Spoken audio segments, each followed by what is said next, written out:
What up? What's going on, everybody? Good evening, good evening, good evening, and welcome to the Church Guys Post Game Show. Bishop D'Lo, Bishop Ellis here. Tonight, the New York Knicks. As y'all can see, I'm not in the studio like I normally am.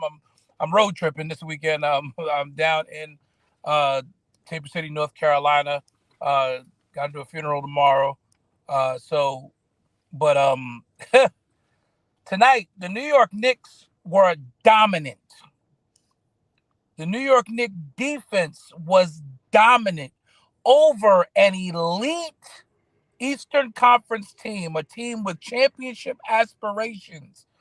The Knicks totally dismantled the Philadelphia 76ers tonight, beating them 128 to 92. 128 to 92. A completely unbelievable performance by the Knicks tonight, who completely dominated the Sixers. Bishop L, talk to him. I wanted the 40 piece. I wanted the 40-point blowout. I wanted the 40-point blowout just so that we can go on air tonight and talk to Jesse Moore. Did you reach out to him today? I haven't. How's our brother doing? He's probably on suicide watch right now. But Jesse Moore, where you at? We want to talk to you tonight. Incredible game. On a night where Julius Randle had nothing. On a night when Julius Randle was 1 for 11 with 8 points, 7 rebounds, 5 assists, and a gang of turnovers. 6 for 6 from 3-point from 6 for 6 from the free throw line. From the foul, he made his free throws. That was important. At least he wasn't missing free throws. But you know what's really, what I'm looking at though? Talk to us. I'm looking at the fact that we only missed 1 free throw all night. All night long. I'm liking this trade more and more. I'm liking this trade more and more. It was a very, very good trade. And like I said the other day, our bench was going to figure it out. Oh, they figured it out tonight. I see it's going to be a thing with the bench. Whereas, we could depend on Emmanuel Quickly's offense, and that was huge. I like the fact that our bench is in a position now to where you don't have to rely on any one guy, but you just need 1 or 2 of them to go off. Because defensively, this bench is locking up everybody. 49 to 15. Yep. That was the difference right there. What was the bench? That was the difference right there. We outscored their bench 49 to 15. In that fourth quarter, I want to say that we was on a run that was like 20-something to 5. 21 to 5. That was the run, 21 to 5. If this Knicks team plays like this the rest of the season, we are a terror. We are a problem. Agreed. And again, we still feel like they're not done making moves, which I mean, I don't know. I don't know what to do. It was just a really, really good game, really, really great win. Something to be excited about.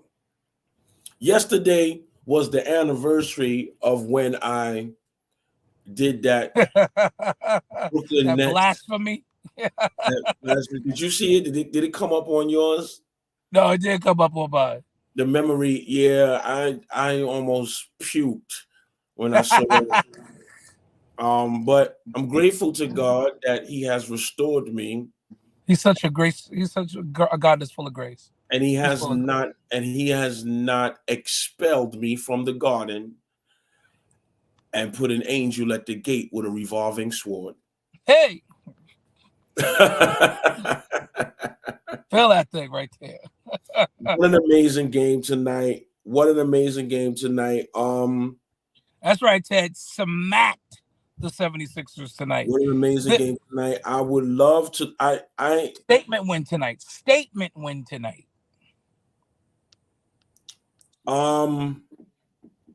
OG literally takes 25 points away from the from the other teams. Yes. You do not need him to score when he literally takes 25 points away from the other team. I mean, he's just so disruptive because he's so long. You had just him faking into the passing lane made Embiid throw a backcourt violation. Like, I mean, his presence defensively is just scary. He is a very scary presence defensively for other teams. And when Precious Achiuwa hit that three in the first half, I said, "Oh, if you're gonna start doing this, ooh, it's gonna be a problem." I was getting ready to say Achiuwa looks scary. He looks scary. He looks like he can heat up. If that's our stretch five off the bench, oh my goodness. Yeah. Oh my goodness. Yeah. What an incredible game, man. Your thoughts, Dwayne. Your thoughts. It was a statement win. I went in as a fan tonight going, we've got to beat the Sixers. I was looking for a dogfight tonight, to be honest. I really was. First quarter looked like it was going to be one. Yeah, first time they played each other this season. So I figured that the Knicks would have to come out. You know, I knew OG was going to make a difference. And just with his defense on Tyrese Maxey. I thought it was interesting that Nick Nurse started Nicholas Batum on Jalen Brunson, and I just don't know what the officiating was doing. And you know, a sidebar: Nicholas Batum held on to Jalen Brunson for the entire first quarter, and he didn't get a whistle. And I understand how the frustration that Tibbs feels with that, because Brunson's getting hammered on every single play where he touches the ball, and he's not getting to the line enough anymore. And it's just really bothersome. But as far as the resilience of this team, Julius Randle bothered me tonight, though. That's, for me, that was the one not bright spot. I felt like he was forcing it tonight. And, you know, it was important that when Tibbs sat him to start the fourth quarter and they went back and they went on that run to get the lead that had been broken down to 12, back up to 22. I'm like, Tibbs, if you go back to Randle here, I'm turning this game off. But thankfully, Tibbs did not go back to Randle. He saves them for Washington tomorrow night, which I think he'll have a bounce back game. Listen, he was due a bad game.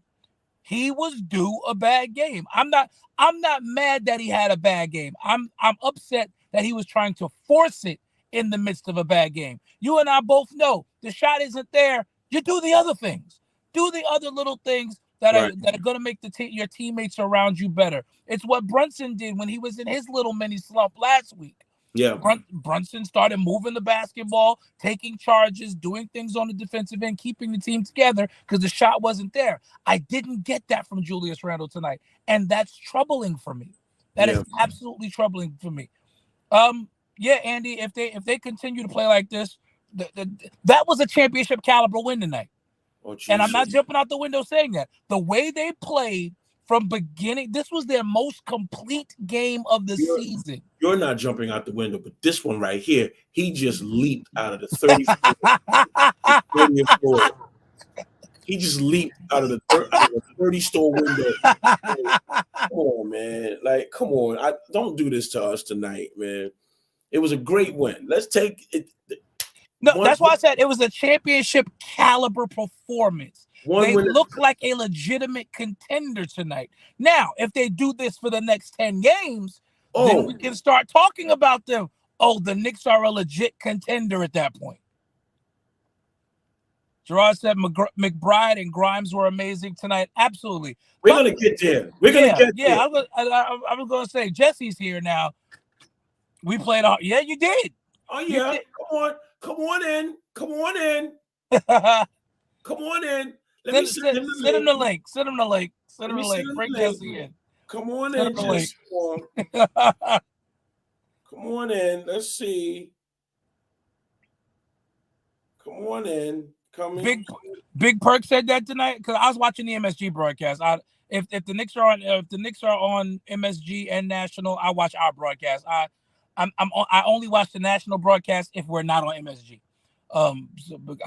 As Clyde was back tonight, so I needed to hear Clyde. I ain't heard Clyde in a month. Clyde was there. Clyde was sounding Clyde was like back Clyde. today. Yep. That's He was- important to me. I need Clyde. So Kendrick- I didn't watch the national broadcast tonight. So Big Perk said he would not be surprised if the I listen again. What did he say? What did he say? Kendrick Perkins said tonight, I would not be surprised if the Knicks make it to the conference finals. If they play like they played tonight, I would not either. But because again, you've got to remember, this is a 36-point win without your second leading scorer. Kendrick Perkins said that about our The Knicks. As Yeah. much as he hates our Knicks. Yeah. Kendrick Perkins said this about our Knicks. Jesse Moore joins us. Brother. You want to come home? I think Al just wanted to look in your face. Do you want to come home? Y'all almost got smacked by 40 tonight. We did get smacked by 40. You might as well say it was 40. That's yeah, true. it was you might 40. As well say it was 40. It was 40. Y'all was hitting y'all played a good. I gotta give it to you. Y'all played a good game. Y'all was hitting shots like I've never seen the Knicks play like before. Y'all was hitting shots. You playing defense. You know, it was a complete game. It was. It was the defense. It was the defense. It's the defense. I'm just sick of my team always going to Joel Embiid. We got other scorers on the team, so all y'all did was double Joel. No, actually, we didn't. Joel Embiid got his 30 tonight. I appreciate what Tibbs did. He shut basically down everybody else. He basically said, Embiid, get yours. Maxey, get yours. Nobody else is scoring tonight. And that's what happened. That's exactly what you got to do. Because you're not going to stop Joel Embiid. Bad foot and all. You can see his knee was bothering him all night. Still got 30 tonight. Still got Tyrese Maxey, I was saying it all night tonight. And when Tyrese Maxey gets downhill, he's unstoppable. Like, he gets going to the basket, he's unstoppable. He's unstoppable. But what you didn't get, you got 5 points from Tobias Harris. Yeah. You got a quiet 15 from Kelly Oubre. Marcus Morris did not score off your bench. He didn't score at all. We had a horrible game. That's what the Knicks did. Bishop J. Mack joins us. J. Mack. Happy New Year again. What's going on, guys? I was waiting for Jay. I was waiting for him. Ted Morris, I disagree. I think it was a great game and a great win. It was a great team win. It was a great team game. The only person that, and I said it before, J Mac, I'm sure you'll probably agree, the only person that I had trouble with tonight was Julius Randle. He is the only person, and not even because he had an off night. He was doing off night. It was him trying to force things while having an off night. While your team is cooking. Should have traded. You should have traded Julius Randle. Not yet. How many assists he had tonight? He had a few assists. He had 5 assists, but he also had 5 turnovers. Right, and that's what I was about to say. And he did nothing defensively except for that one block in the front. And I was just saying, like you've got to do, when your shot's not there, you've just got to do the other things. Your team is clearly cooking. If your shot's not there, do the little things. I want to ask Jesse, trade Randle for who? Trade Randle. You trade Randle for a draft pick. Absolutely not. Absolutely not. Set us back 3 years. Absolutely not. Set us back 3 years. And you can't trade Randle right now. His contract won't let you trade him. No, his contract's not bad. He's on a team friendly deal. It's not that. It's just that he's playing too well. Yes. He's playing too well right now. Are we looking at the same Randle? And tonight he was off. But have you looked at his he was due a bad game. He was due a bad game. Have you looked at his numbers the last 10 games? I have not looked at his numbers for the last 10 well hey Lolo, can you look at what he's averaged in the last 10 games? Well, I can just quantify it by, even before I pull it up. He raised his points per game average by 3 points the last 10 games. That's it. He went from 22 to 25 in the last 10 games. He shoots 30 times a game. No, he doesn't. He doesn't. That's just it. 10 games ago, right, he got very efficient. He cut down his 3-point shots. He started going to the basket, and his rebounds have gone up. His rebounding and his assists has gone up. He's a different player this year. He is. Tonight was a he had regression. bad night. Yeah. Tonight was just a bad night. Maybe he had a Philly cheesesteak before the game. He went over to Geno's before the game, and He went over to Tony Gino. Luke. He went to Tony Luke's. He went to Tony Luke's before the game. He might have went to Max's because that's that hood. Yeah. He might have went to Max's. Max's is the hood. Absolutely. That's I that love hood. me some Tony Luke's. Tony Luke. Listen, I'm preaching in Philadelphia on Sunday. I'm definitely stopping to get me a cheesesteak. You better. You can't go to Philly and not stop and get you a You cheesesteak. better. Come on. Every time I go to Renzetti, I bring home. I get one while I'm driving and bring one home. Every time. And I'm back in Philly next Friday to go to Renzetti. I have an appointment. Man, you better be careful eating them cheesesteaks, doctor. I'm trying to tell you, bro, the cheese ain't no good for you.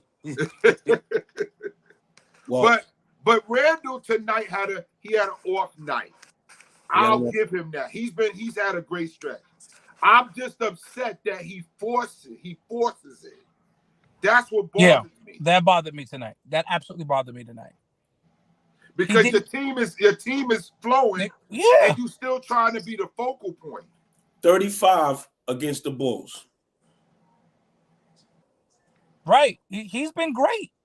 Randall has been great for the last month. And the game before that, how much did he have? 39 against the Timberwolves. That's what I'm saying. And that's the best team in the league. The Timberwolves? Yeah. The T-Wolves was number 1 in the West. I thought it was Denver. No, the Minnesota Timberwolves are the best team in the West. The T-Wolves are the number 1 team in the West. When they played the Knicks, they were the number 1 team in the. I don't know what they are now, but they're still number 1 in the West. Who did they just lose to? They just got blown out by somebody not too long ago. The Pacers. They just got blown out by somebody. The Pacers. We lost to the Pacers, and Julius had 28 in that game. No, I'm talking about the Grizzlies. They lost to somebody. Oh, I don't know. A couple games ago. See, Ted, the difference, though, is in the Pat Ewing era, Patrick Ewing was the focal point of the offense. And he was the established superstar on the team. There was no Jalen Brunson when Patrick Ewing was out there. You had Starks, you had Gerald Wilkins, you had a bunch of role players. You had a bunch of streaky guys. So Patrick had it was the Knicks defense and Patrick Ewing on offense. This team doesn't have that problem. The best point guard Pat ever had was Mark Jackson. Absolutely. Jackson. Yeah, I agree. Hands down. Hands down. The best point guard he ever had was Mark Jackson. And then he got an old Doc Rivers. And an older and the old Derek Harper. Right. Derek Harper was cool. Did Chris Childs play with him? Chris Childs played with him. Yeah. But Chris Childs is not top 5 as far as point guards that played with Patrick Ewing. He got contract because he played well in New Jersey. Remember? Chris Childs was Golden Gloves. Yeah, he gave Kobe that two-piece. Two-piece and a biscuit. Yeah. Gave two piece of the biscuit. No jam. No jam at all. Can't forget that two-piece. We'll never forget that two-piece. That he I give it to y'all. Y'all played a good game tonight. We came in and we underestimated you guys tonight. Y'all played a good game. We got blowed out at home. I did not expect that. I'm not sure if y'all underestimated. I don't think Philly. Look, Nick Nurse is a really good coach. Yeah. Nick Nurse is an NBA championship winning coach. You're not going to He didn't underestimate the New York Knicks. You're not going to underestimate a team that's coming into your building with 2 straight wins off of a trade. You're not going to underestimate that team. I'm gonna tell you where y'all. You're not going to underestimate the team that traded for a guy that you coached during your championship season. I'm gonna tell you where Philly got beat at. It was the bench. Yeah, big time. It was the bench. 15. 49-15. That's the bench points. 49-15. That's where y'all lost the game. Deuce McBride had 4 threes in the second quarter. Yep. Who was that other guard that shot 5 straight threes? Deuce. That was Deuce. That was And Deuce. then in the fourth quarter, Quentin Grimes put y'all away. Quentin Grimes. Grimes came in and got hot. Quentin Grimes put y'all away. Now, here's the problem. If these two kids start playing like because they played tonight, like the Knicks front office expected them to play when they got them. Yep. Deuce played like he got rewarded for that contract. So now, here's the thing. Now we can possibly say, it's probably very safe to say that RJ's presence was holding them back. He stopped getting in the game after a while. And quickly. Because they was on the bench with him. They was in that second unit. And RJ was holding them back. And because if we get another 2-3 games out of these two kids like that, I don't see nobody beating this Knicks team like that. I would say, okay, Eastern Conference Finals. I'm willing to say Eastern Conference Finals. I'm not saying that we go into the finals. You're still early. It's early. It's not early. It's not early. We're not even at the All-Star break yet. We're 35 games in. We're six games from. Never mind the All-Star break. The All-Star break is usually after 55 games in. I'm saying you already All-Star break is not in the middle of the season. 35 games in. We only a few games from half. You're already putting yourself in the Eastern Conference Championship. We have a right to. Okay, you're right. You're a fan. You know, that's what fans do. No. I'm gonna tell you why we have a right to. Did you see those fans in Philly leaving? Yeah, What's the Knicks got that lead back up to 40? From New York. They were leaving with 6 minutes to go in the fourth. I'm not talking about the New York Knicks fans was leaving. No, the Philly 76er fans. Yeah, the game was like over. The Garden in there. The game was over. They were leaving with 6 minutes to go in the fourth quarter.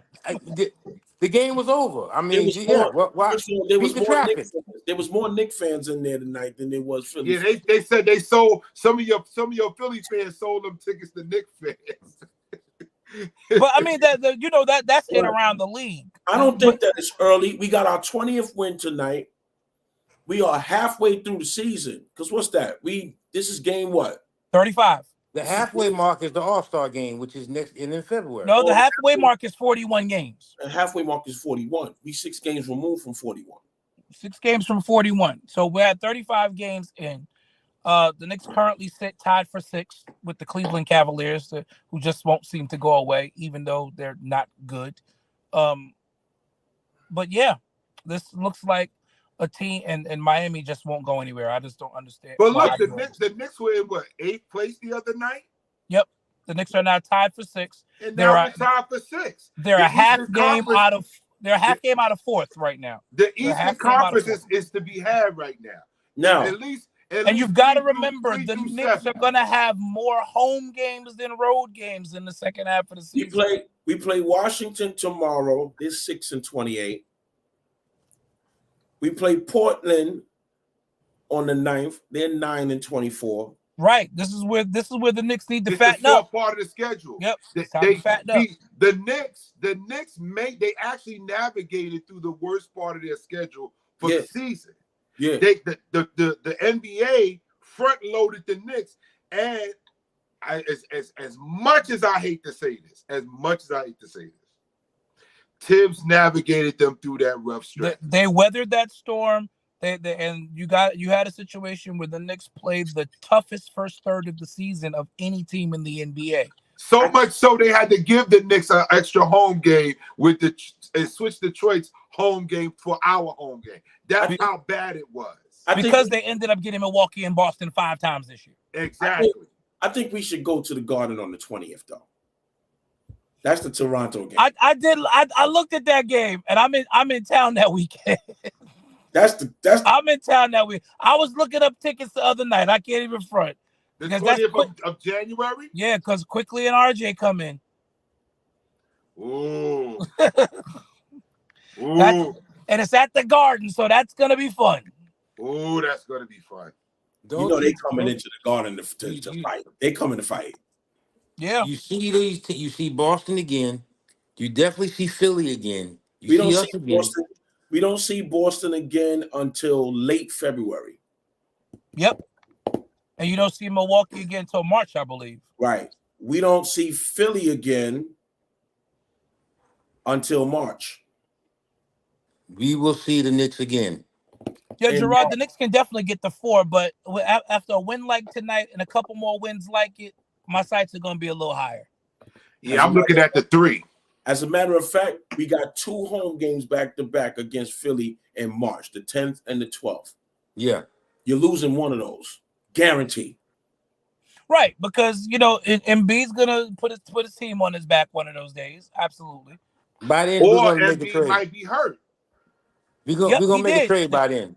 Zach Yes, LaVine is Gerard. There's coming. video of that. I saw a video of that. He his first practice in Toronto quickly made 100 threes in a row.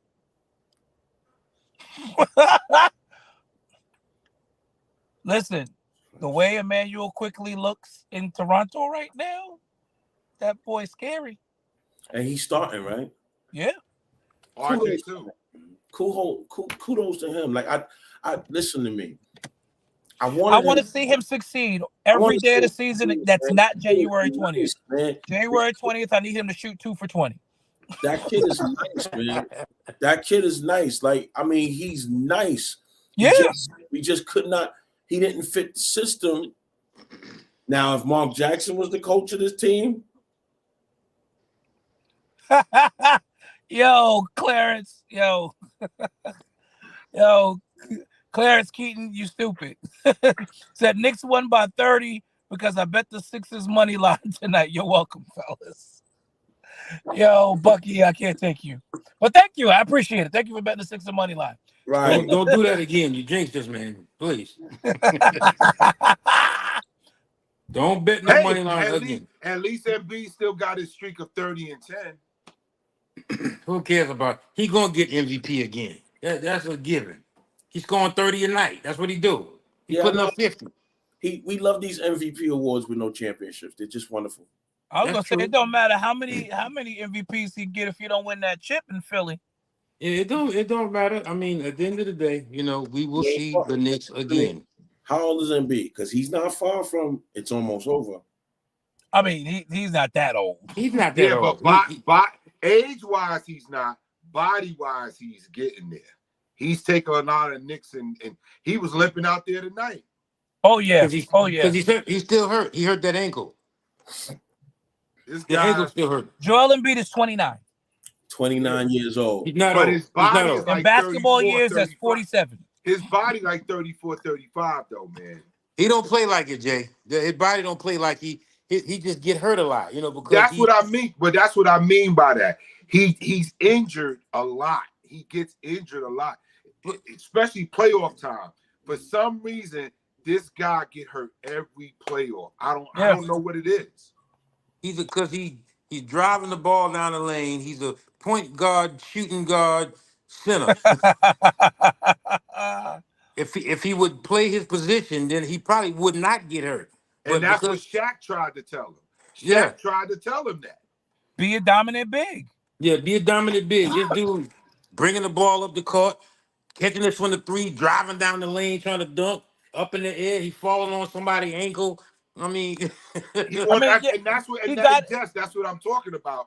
His body, like Dwayne Wade's body was older than his age because he kept falling and bumping, and after a while, you fall on that wood a couple years, it's gonna take years off your career. It will. It absolutely will. Joel Embiid had 30 tonight, but he was completely out hustled by Isaiah Hartenstein all night long. Yeah, they was out. I don't. They just, it's like they gave up tonight. I was watching it. I said I'm waiting for them to get on. I thought Davey. I knew y'all was coming on. I said let me take my my medicine now, because get it out the way. Because I knew, it was a blow. You knew we was coming for you. But we've gone pretty easy on you on here tonight. We haven't. Yeah, we are. We are. Because you are, brother. We love you. And we trying to get you to come on. Now, if it was the other way around, you would have been on here firing shots. No. Because it's almost 50 games left. It's a long season. I'm not gonna fire till the season is over. I mean, because Davey had y'all winning the chip in preseason, Well, that's Listen, Davey you know every year. Davey, man. That's Davey every year. So I mean, That's right. He guaranteed the that's Eastern Conference Finals, the ECF every year. He every guaranteed year. ECF and Finals every year from Davey. So from straight out the gate, preseason. Y'all go 5-0 preseason. Y'all winning the Knicks going to the championship. Y'all got a couple of preseason championship belts, so you know. Well, you know, Clarence, yeah, that could have been, but the fact that he still put up his 30 and 10, it wasn't as big of a factor. He still got his. The Knick defense against everybody not named Embiid and Maxey was top tier tonight. yeah, but look at what he shot tonight. That's the key. 10, What 10 for 23. 10 for 23. That's not Yeah, a oh great. yeah, they made him work for everything he got. That's right. They made him work for everything he got. He But it's had one to of those take things. he had to take 23 shots tonight. He Yeah, had to take 23 shots to and get he that missed a 30. bunch of free throws too. Right. Yeah, he gonna go now. Embiid's gonna go to the line. That's one thing he's gonna do, because a lot of his points, that's what he do. He get it at the line. That's true. That's very, very true. And he missed a bunch of free throws tonight Missed a bunch as of free well. throws. The stat of the night for me: Sixers shot 26% from three, Yeah, which we were means horrible tonight. We which means had a the Knick horrible game. perimeter defense, but they didn't get many open three looks. The Knick perimeter defense was there tonight. For finally. Yes. The Knick perimeter OG Anunoby has injected a kind of and one I gotta give Tibbs credit for one thing that he did at the beginning of the fourth quarter. He started the fourth quarter with his best defensive five on the floor. I didn't expect that because since the trade, he's been going with either Randall or Brunson with the second unit. He had them both on the bench, and he went with Anunoby and his four bench guys. He had his best defensive five on the floor to start the fourth quarter, which got them in a great offensive rhythm off of their defense. Yep. And that's what got Brunson on fire. Not Brunson. They got Grimes on fire. Say that again. Grimes, yes. That's what allowed Grimes to get hot. So, his defense led to offense. I got a question for y'all. So y'all think Jalen Brunson carrying the brunt of the load now? Would you think he'll be able to handle this for the rest of the season? No, they got to cut his minutes. No, I don't think so. He has to somehow, some way. Tibbs got to give him more rest. He's got to say this every year about Tibbs. He's got to trust Deuce. Deuce got 15 minutes tonight, so he's trending in the right direction. Right. But no, Brunson only played 32 minutes tonight, so that was good. Yeah, to answer your question, he has to cut it. He has to cut his. He has to. If you can keep Brunson between 30 and 32 minutes a game, you'll be fine. He can't play 38 to 40 minutes a game. No, absolutely can't do that. No, I agree. Okay, so y'all real Knicks fans, then y'all realists. I respect that. Listen, but Jesse, I've been telling you that's how I roll. You know that. I ain't delusional. I'll be on here guaranteeing no championships. No, Davey is not on the show tonight. Yeah. Right. Listen, we are very listen. We are hard on the Knicks. Let me tell you, we in a win, we will critique Randall for 15 minutes on here. Like tonight. In a win, we will destroy Julius Randle on here. He was the only dark spot in an otherwise perfect game tonight. When RJ Barrett was here, we used to kill RJ Barrett. Yeah. Even in a win. Even in a win. It don't even matter. It don't even matter. So we're not delusional. Nah. Now that Davey. Oh, he drinks the Kool-Aid. Davey has the flag. I'm sorry, Davey don't drink the Kool-Aid. Davey mixes the Kool-Aid. He buy the ingredients. He buy the ingredients, Jess. I can't do it. The quarter waters. The only way I'm saying we gonna win the chip is if it's 1 minute left. in the clinching game. In the clinching game, and we up by 10. We up 15, not 10. We up 15. Not even 15. Listen, Davey be wearing the Knicks flag like a prayer shawl, okay? Yeah, yeah. Yeah, he die hard delusional. He die hard, but we all die hard. Like I'm die hard. We all die hard, but we're But honest. there's a difference between we're die real hard about it. delusional though. I'm Absolutely. just not going to. I can't do that to myself. No more. I can't do that to myself. And y'all know we'll kill Tibbs. We'll kill Randall for 15 minutes and then kill Tibbs for 20. Absolutely. Michael McFadden II, 90s players used to play 35, 40 plus minutes.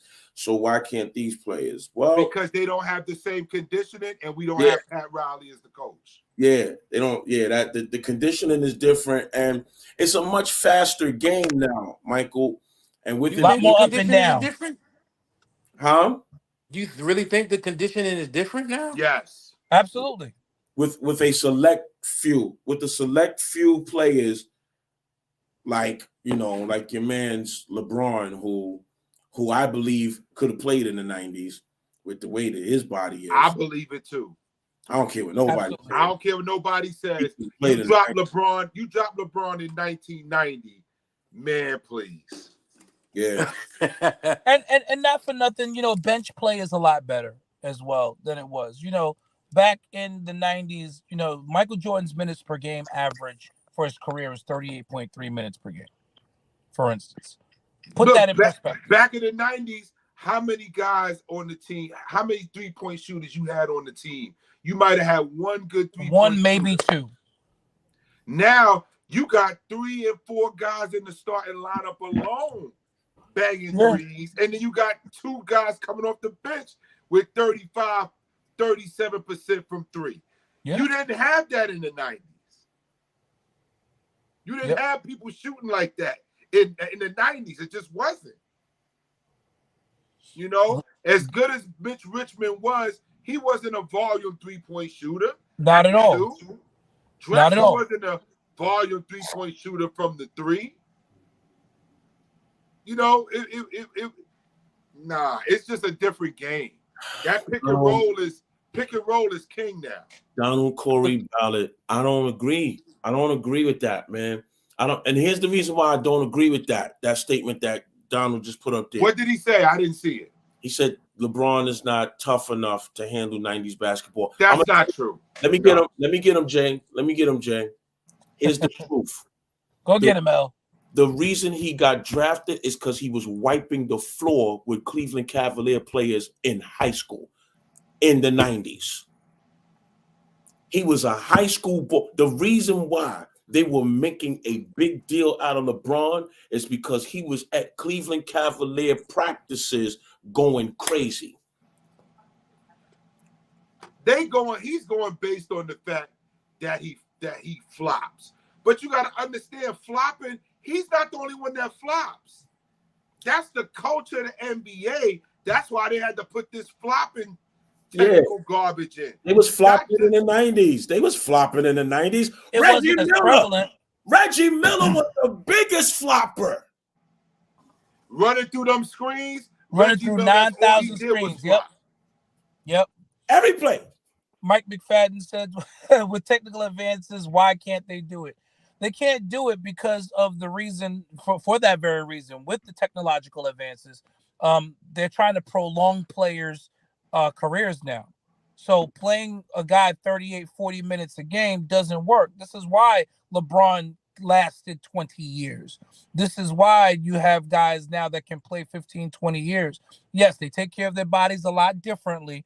They're not on the golf course smoking cigars and having drinks while they play golf in between games of the finals. Michael Jordan, they're not doing those things. They're not in Las Vegas casinos the night before an NBA finals game. These guys, with their technological advances, you're in a position now where guys are like, we can get our bag for longer. So they want to stay in the game a lot longer than their predecessors did. The predecessors were about getting as much as they can because the money wasn't like it is. You got to remember, Michael Jordan didn't have a $30 million contract until he was in his 10th year in the league. 10 years. Most of his money came from endorsements. Yeah. You know, you're talking about somebody. You know, Patrick Ewing never had a $30 million a year contract. Charles Barkley never had a $30 million a year contract. We're talking about guys who were playing 35, 40 minutes a night. So they gave their all because that's what the money was. But now that the money's a lot bigger and collective bargaining has changed, guys are like, I can do this for 15 years. Yeah, I'm only playing 30 minutes a night. I see you, Samuel Jennings. You're absolutely right. That changed the game. It didn't mess us up. It did change the game. It made the game faster. It made the game faster. And they were trying to do everything that they said, you know, making the game faster, more entertaining. So that hand check had to go. Listen, the Knicks, y'all know how a final score in the Knicks game was 85 to 87 to 80 in the 90s. And in the playoffs, it was 76 to 74. Right. They was barely scoring 90. So now it's like the NFL. The NFL wanted more points. So what did they do? You can't bump. You can't do that 5-yard bump no more. Yeah, you can't jam the receiver anymore. Yep. Remember, you used to be able to jam them within 5 yards. You can't do that no more. Because they want the game to flow. Same thing with the NBA. We're going to get rid of the hand check. Because the hand check, you can guide the player to the left side of the floor if you wanted to all day. Just with your bent arm on their back. You could guide the player who was handling the ball. Well, so that was controlling the game. To Michael's, you absolutely right, Jay. To Michael's statement, that leads us right back to our original answer to your question, the conditioning. With the exception of a few, the conditioning. Because those players in the 90s, they got hurt too. Trust me. They just they did. But they were crazy. They played through their hurt.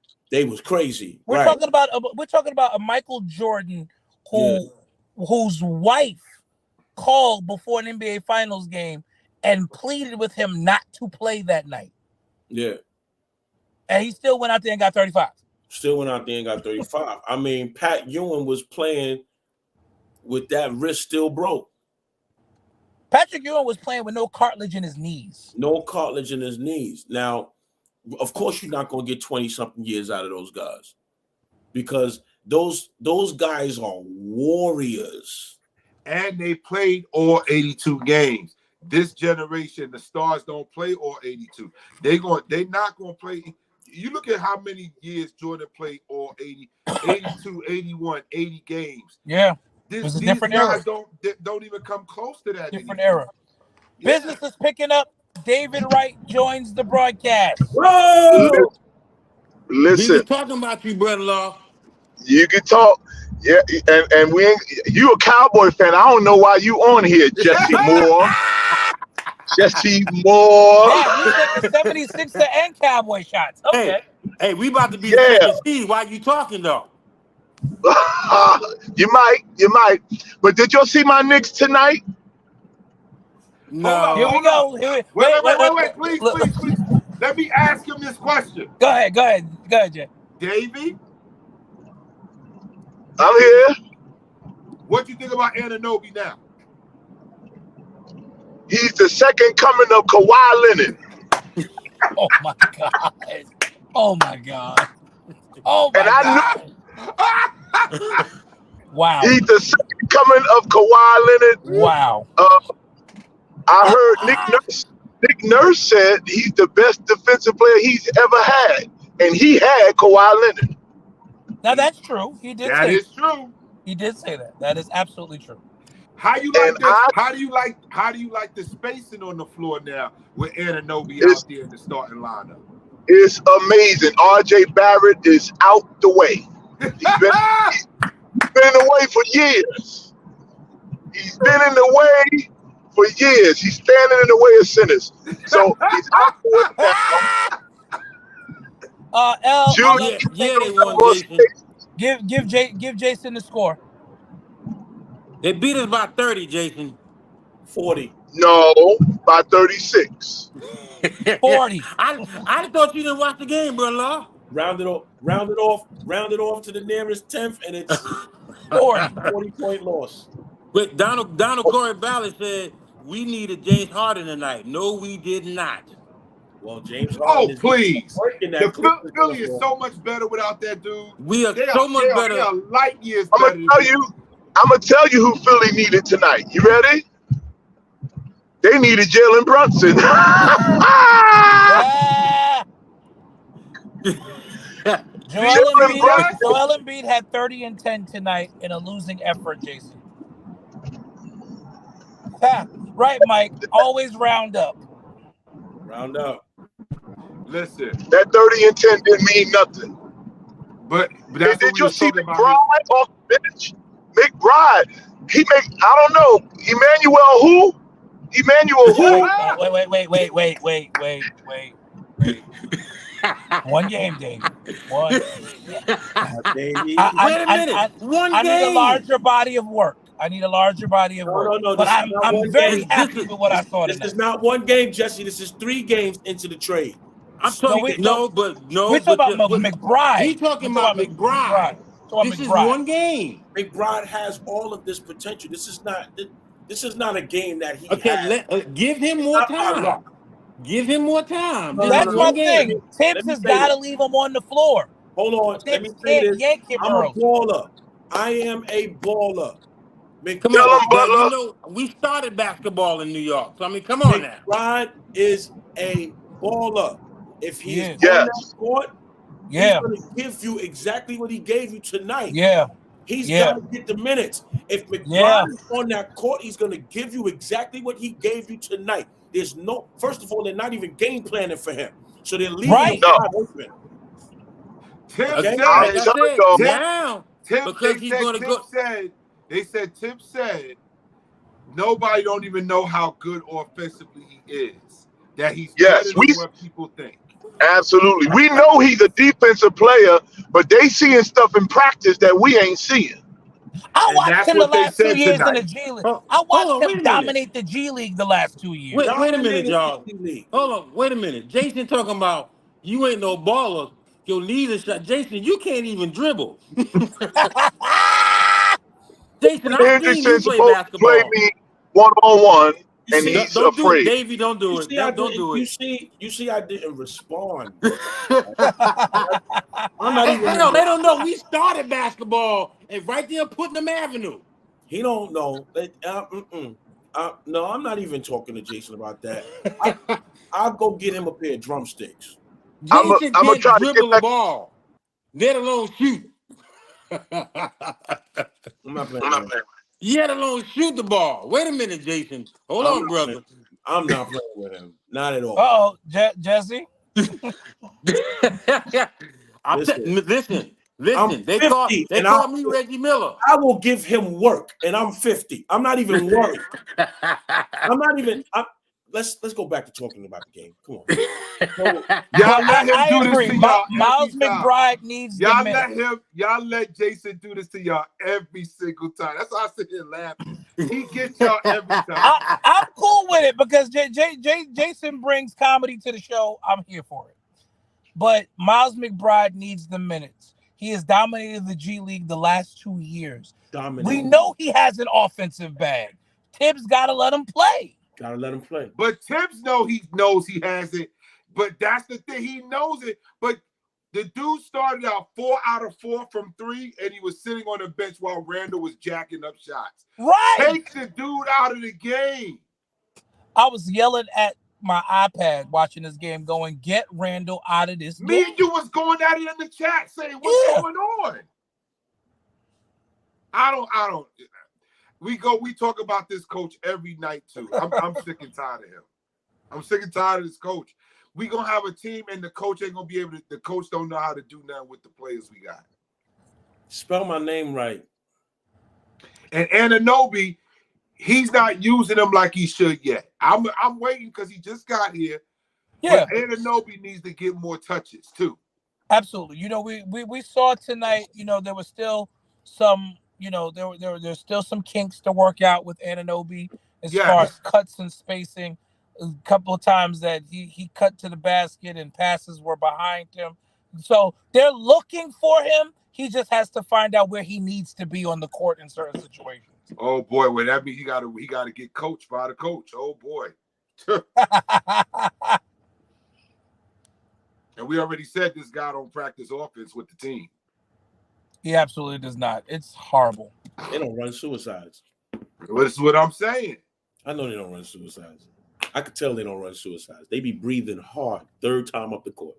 Randall don't run. Randall definitely don't run suicides because he don't run hard 2 times in a row. No, I enjoyed tonight's game, man. 3 straight wins, guys. We got a 3-game win streak, which is 3 games in a row since the trade. That's respectful, man. That's respectful. Yeah. Knicks are looking good. And again, that was a very, very, very, very, very, I could see them getting better. very big win. Y'all didn't have patience when we first got Harden. So why did it doesn't matter? No. You got it. You got it. Okay, yeah. Go ahead. No, he got it. Okay, no problem. So just ignore him. Y'all won't let me get him, so what? McCann ran. Go for it. Get him. Okay, I got one for you. Can you run down their last 10 games, the Clippers games, the last 10 games who they played? The wins. No, matter of fact, just the last 10 games. Well, they've been winning. We'll wait. They've been winning. The Clippers have been winning, haven't they? Yeah, they've been better.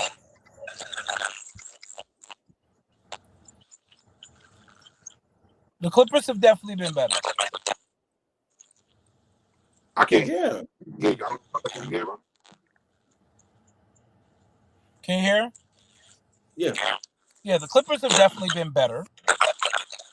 But, ultimately, when it comes down to it.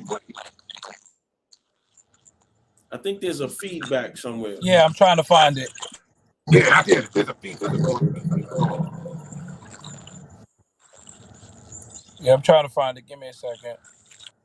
Y'all can talk amongst yourselves while I find it. It might have been Jay's phone. Yeah. The Clippers. No, I'm in my car. I'm in North Carolina. I had to come down to North Carolina, so I'm not in my home studio right now. The Clippers have been doing a little work lately. We give you that, Donald, but they are not. They're not. Nobody likes them. You're the only Clipper fan I know. How about that? The only one. Donald, you're actually the only Clipper fan I know. I think they won tonight. Did they win tonight? Yeah, they beat New Orleans tonight. Clippers beat New Orleans tonight. Yep. They've been balling. They've been balling. I'm not taking nothing away from them. I'm just saying, who cares? How did you become a Clipper fan? Still trying to figure that out. Now, how's that even possible to become a Clipper fan? Like, that's like if you like hockey, you become an Islanders fan when the Rangers is right here. Well, I mean, the Islanders, however, have more Stanley Cup wins than the Rangers. That is true. But it's the Rangers. Okay, Corey said he became a fan with CP3. Okay. All right. I'll give you that. My boy Pierre says Harden will choke in the playoffs per usual. Most likely. There you go. Yeah, I was getting back in. Much better sound. I was trying to make the point that the Clippers, you got to look at the teams that they played on that win streak. First of all, I keep trying to tell this dude, Donald Corey Ballard, he's always trying to come into my bum Knicks. I'm like, bro, the Clippers ain't done nothing yet. Let's see what Harden do in the playoffs. He always has a disappearing act every playoff. Clinching game, I ain't never seen this dude do nothing, no matter where he's been. No matter where. Jason, I didn't live in Boston. I lived in Brooklyn. I'm a Knicks fan. So the Clippers, 1, 2, Look at those wins. Come on, look at them. 5, 6, 7, 8, 9, 10, 11, 12,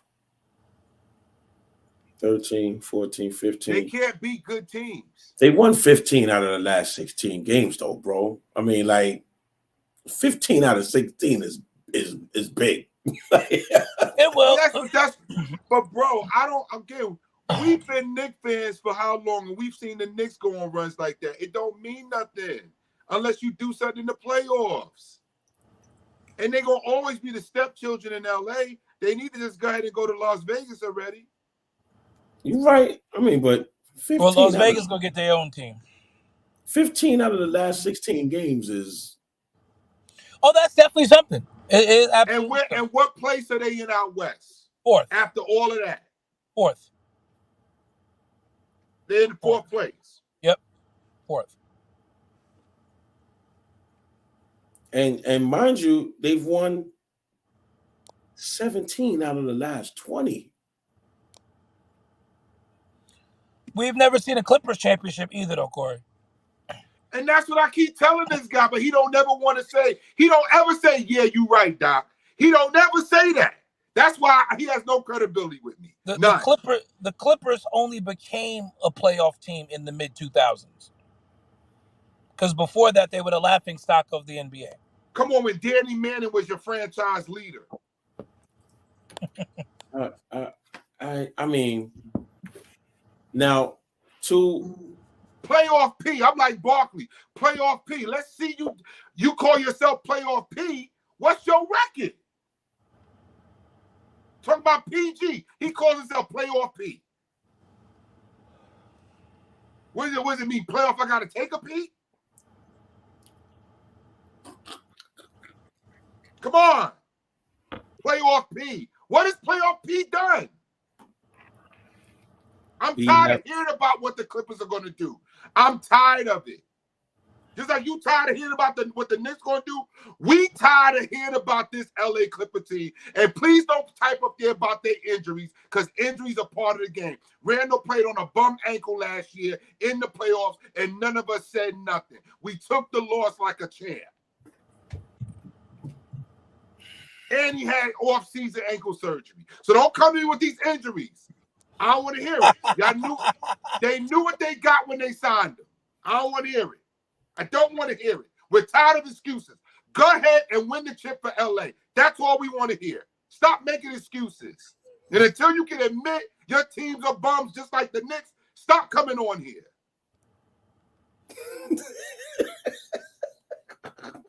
I'm tired of this dude. Oh, the Knicks are bums. The Knicks are bums. But this dude don't ever admit his team is garbage. He got 4 All-NBAers, and they've never won nothing. 5. Have they ever won, D-Lo? No. Whether we were born or not, did they ever win? The Clippers have never even gotten to a conference finals. Have never even got to the conference finals, right? No conference finals appearances. Not in the Lob City era. Not now.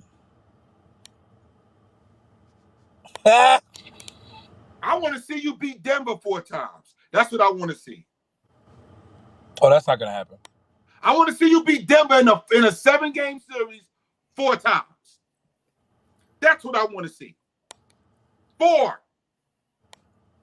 And when it counts, y'all not even going to beat LA 4 times. Y'all not even going to beat the Lakers. You call them the Fakers. Y'all not even going to beat the Lakers 4 times. And I pray y'all meet in the 4-5 matchup. That's my prayer. I want Lakers-Clippers 4-5 matchup. Oh, Jesus. Well, the Lakers are going to have to get out of their own way right now. Listen, I'm going to tell you right now, listen, I know by the trade deadline, they do it every year. Lakers going to make some moves. They cleaned out their whole roster last year at the trade deadline. Do you remember that? They brought in a whole new team at the trade deadline. Oh, I'm sorry. I apologize. The Clippers have one appearance. Yeah, they played the Suns, right? They have one appearance in the Eastern Conference Finals. In the Western Conference. I'm the Western Conference Finals. They played the Suns, right? I believe so. That was when Beverly had the hissy fit and pushed Chris Paul. Yep, that was against Phoenix. That was their one appearance, and they lost in 6 games. We tired of hearing about it. So they never. I'm tired of hearing about. I'm tired of hearing about the Clippers. So wait. They never been to the finals at all. No, they've never been to the championship, to the finals. No, never. So they've got one conference finals appearance in their history, and lost in 6 games. That was in 2021. And yeah, they just weren't good. They didn't get it done. Now, and I'm tired of hearing about their injuries. I'm tired of that. Now, that Clipper team was playing the Phoenix Suns, who had the reason why he became a Clipper fan, Chris Paul. Yes. Yeah. Yep. Yes. If that makes sense. No apologies. Yeah. No right. Yeah. You make it make sense, Butler, because I can't. You make it make sense. No apologies. He became a Clipper fan because of Chris Paul. Chris Paul is now on the Suns, and you lost to the guy that you were rooting for because he's no longer there, and I don't know. I don't think Donald is really a Clipper fan. I think Donald is a fan of that Kia Sport that Blake Griffin jumped over.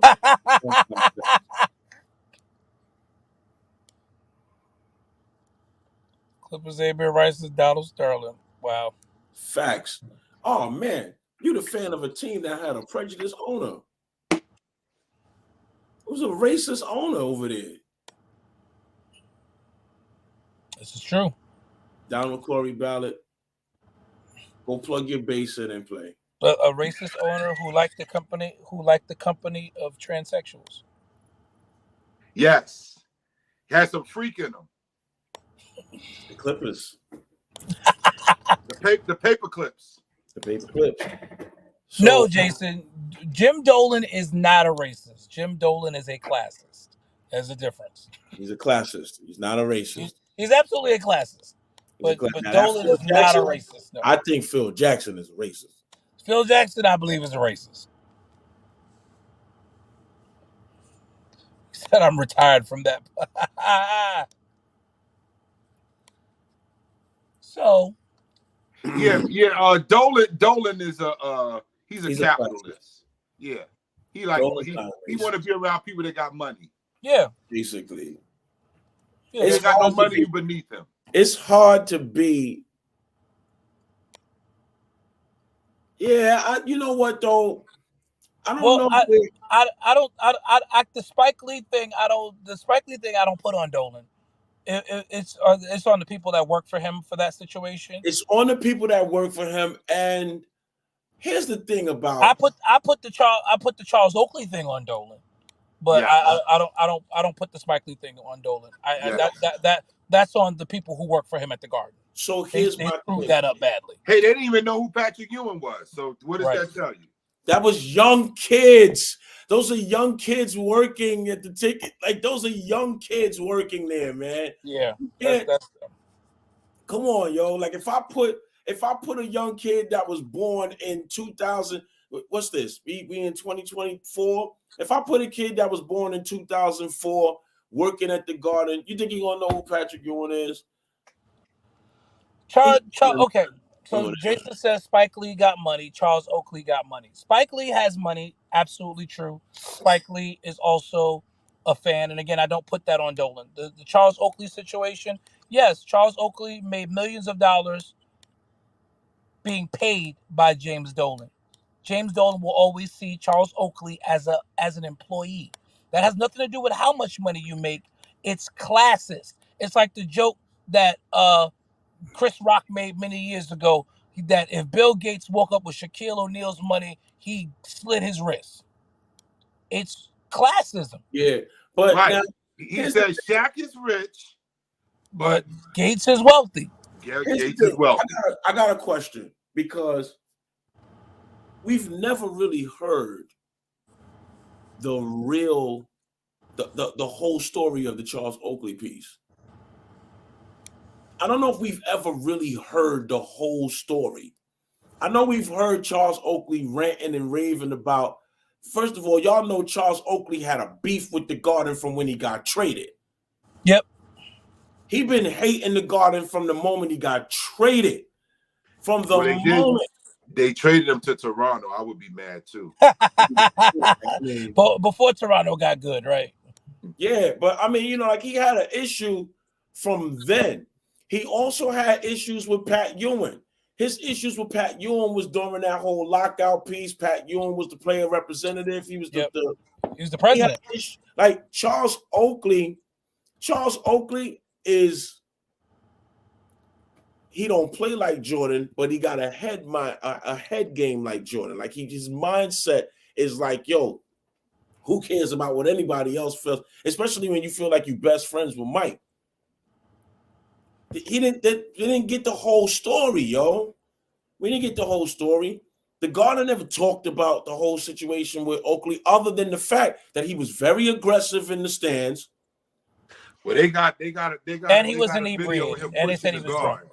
They got video of him pushing the security. Pushing security. Come on, man. You can't do that. And, Listen, I was there that night. Yeah, that happened. you can't. Come I was on. at that game. I don't care who you are. You don't have a right to put your hands on security. Like, No, you don't. you You know, absolutely don't. and there's something about that coming to the Garden after you played for the Knicks. There's this entitlement thing that some of them be having.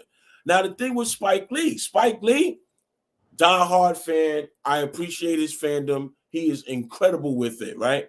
But even Spike Lee, he feels like he's a part of the Knick organization. No, nigga, you are a ticket-paying customer. You're not a part of the Knick organization. And when you listen to Spike tell the story of what happened, Spike was wrong. He was wrong. Now, I will agree that the security didn't handle it well. But once they told him, no, Mr. Lee, you can no longer use this entrance. That's You got it. to go around. Just do what they asked you to do. That's it. And handle it later. They didn't come to you. They didn't come to you and say, yo, these floor seats are no longer yours. You got to have seats 3 rows, 4 rows back. They didn't do that.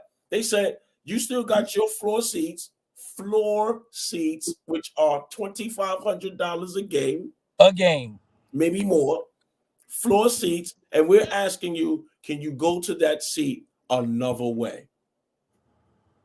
That's well, all. I will say this. Tracy Morgan still goes up the elevator through the back. Well, yeah, after all of that happened, they got rid of the rule. Spike Lee's there too.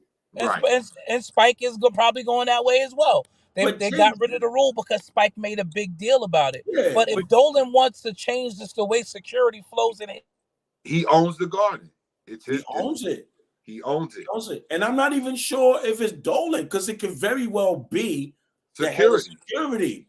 It could be security. It could be a security risk. Yes. It could very well be the head of security that made the change. Very well be that person. And if they did, it's right. It's their right. You can't get mad. They're not in a position where, like, James Dolan is not micromanaging the Garden to where he's like, everything that happens in here has to go through me, and if not, then it's not good. That's not happening. James Dolan is too busy playing with his rock band. Yeah. Hootie in the Yeah, he could care less about the security setup at the Garden. That he don't care about that. Yeah. So I mean, the Oakley situation is unfortunate. The Spike Lee situation is unfortunate. The Patrick Ewing situation is just a case of you ain't played here in 35 years, my guy. Don't nobody know you that work here. Right. They like you work here, like you on the staff or something. Don't I know you that work here? And when the day that he was going into the Garden, all your pictures was covered by scaffolds. All your pictures is covered by scaffolds. Oh, please. No, Pierre. They didn't do Spike wrong. They changed the way that they were doing things. You got to remember. On top of that, the night that the Spike said, "Well, I used it the night before for a game." Yes, but the next night you are coming for a different event. That means the garden is in a completely different configuration, which means if they need to shut down an exit or an entrance for security purposes, you can't come through the same exit you would normally come through for a game because it's a different configuration. Timeout. Yep. I didn't know that. He wasn't even there for a Knick game? No, the Knick game was the night before. He was Yeah, coming what he back was for like going there it for was was a different event. it was a concert. He was going back for like a charity event concert. You don't get the right to decide, oh, I'm going into this door right here. You can't even do that in the Department of Ed. In the Department of Ed, I used to work in the Department of Ed. If they say nobody's coming through this door, guess what? Nobody's coming through this door. I don't care how long you've been coming through this door. But Transit was the same way, brother. Yeah. You would go there one day, and you could go, then you went there the next day. It ain't no, you got to go through this entrance here. What was I going to do? Entitlement. That's entitlement. That's a sense of entitlement, y'all. That's entitlement. If they I don't care what. I'm a season ticket holder. I'm here. I know I usually come through this door when it's a game. 9 times out of 10, the persons that was working that elevator are not the same people. Because your game staff is not your regular event staff. Yeah, it was an unfortunate situation. It was. Spike there was wrong on both sides with that. But I agree. Spike was acting way too entitled in that. Spike made it worse than what it was. It didn't have to be that way. It didn't. It absolutely did not. It wasn't that much of an issue. You know why? Because he's back. He's still showing up to them games. He's still showing. Listen, he ain't giving up them season tickets as long as it took for him to get them. Right. As long as he was on the waiting list. Right. To get down to the floor. Come on, man. He ain't giving that up. I mean, he made this big deal about, well, I pay for my seats. You're supposed to. Everybody that's on the floor don't get to come up through that elevator. So, like I said, I saw Tracy Morgan, his rolls pulled up and picked him up right from the door. Everybody was waiting and saying, all right, Tracy. So I'm sure Spike came through the same elevator. Fat Joe came through the same elevator on the side. But the other part of that is when those guys come, those tickets are comped by the team because the team wants those people there. So their publicists will call up the Garden and go, hey, are there any seats on the floor for tonight's game against the Lakers or against the Clippers or against the Celtics? And they will be, so they are guests of the Garden. Spike, you pay for your seats. So quite honestly, you are a regular fan. You are not a guest of the Garden in that moment. You're not a superstar. You're not a movie star. You are a fan just like all of us. That's it. The difference is you pay for your floor seats. Celebrity Row. Put on Walk It Out. And listen, if I was able to be a guest of a Garden, I'm walking right through that door. And I'm not going to complain. And if I get through and they go, Mr. Lodeholt, no, you got to go around this. Whatever y'all need me to do, no problem. I'm going to the same seat. I'm right. I'm still going to sit on the floor. Going to the same seat. I'm still going to put my feet on the hardwood. So what's the problem? You got to abide by the rules, man. Come on. You got to abide by the rules. This one. You got to abide by the rules. If you change the rules at your church and somebody try to break those rules, you're going to be like, security.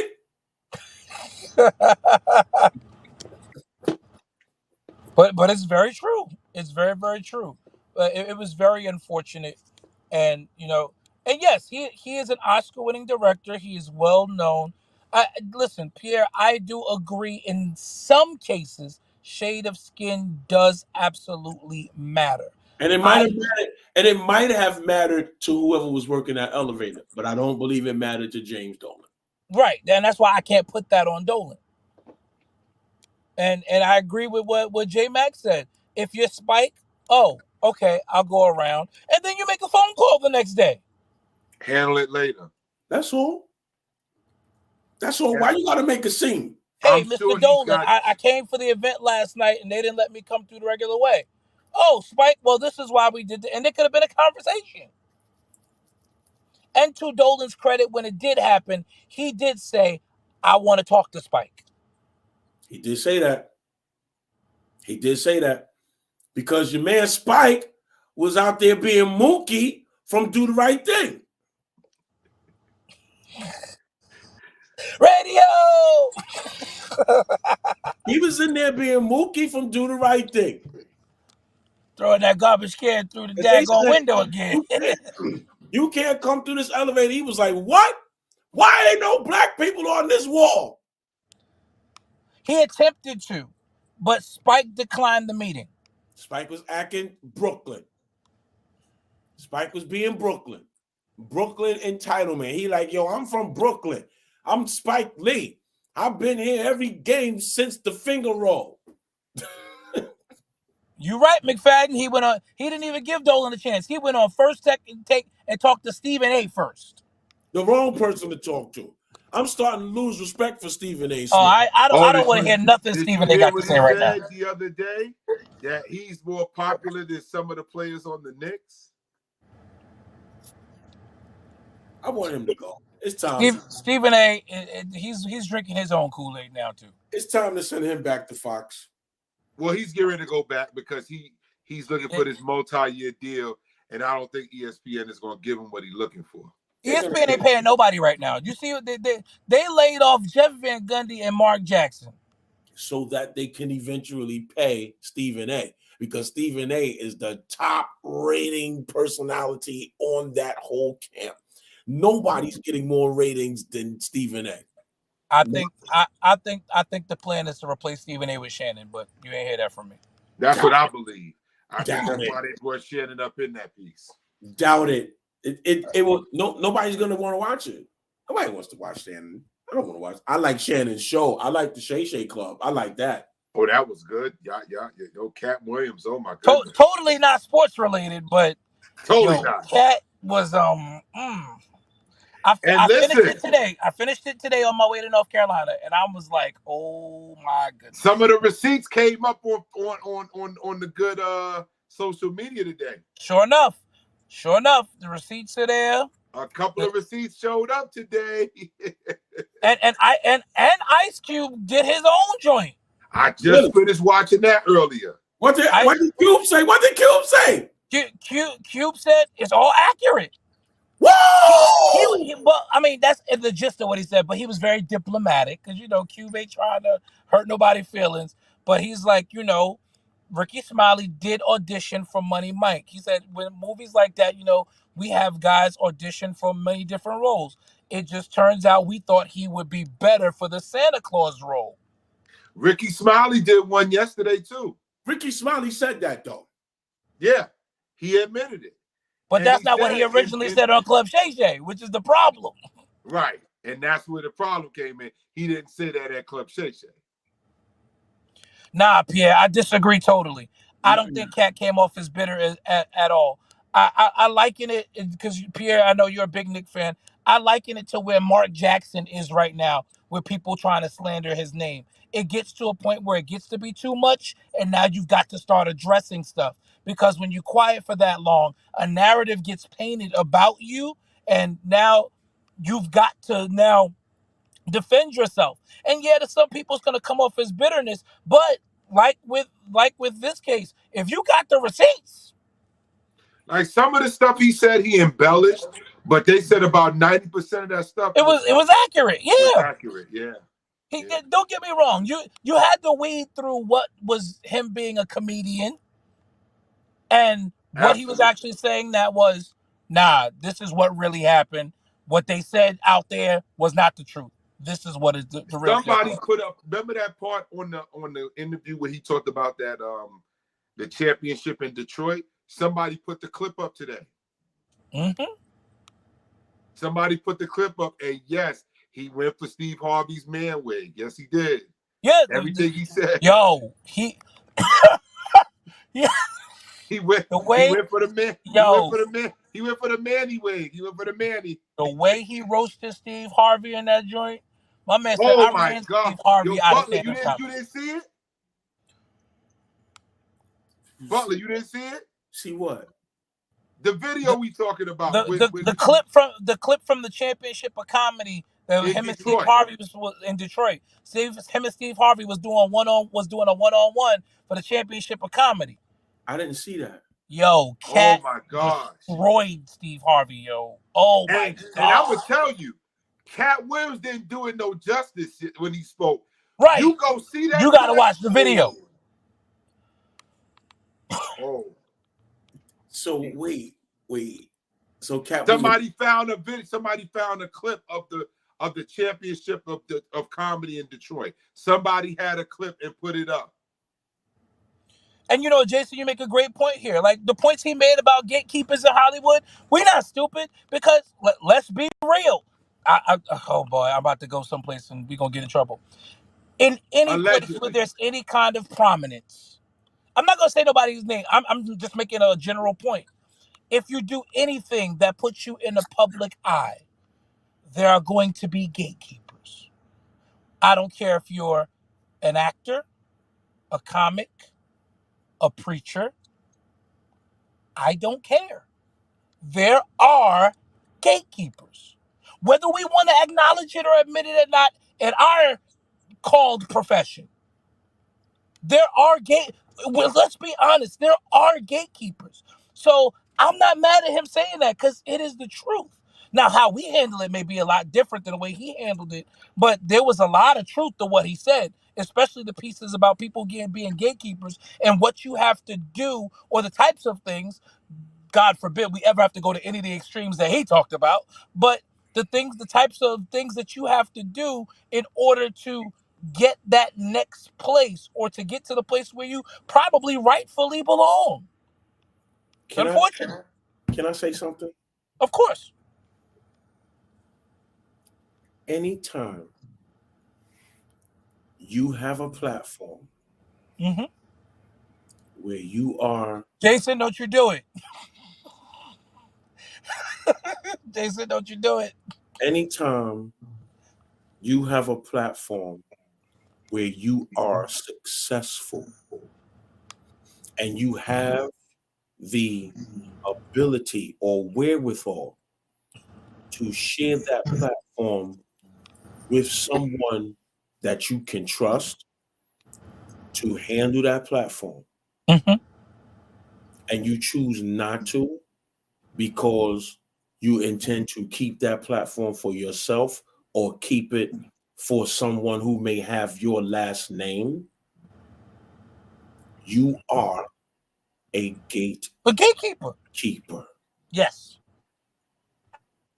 You are a gatekeeper. And that's just it. That's just it.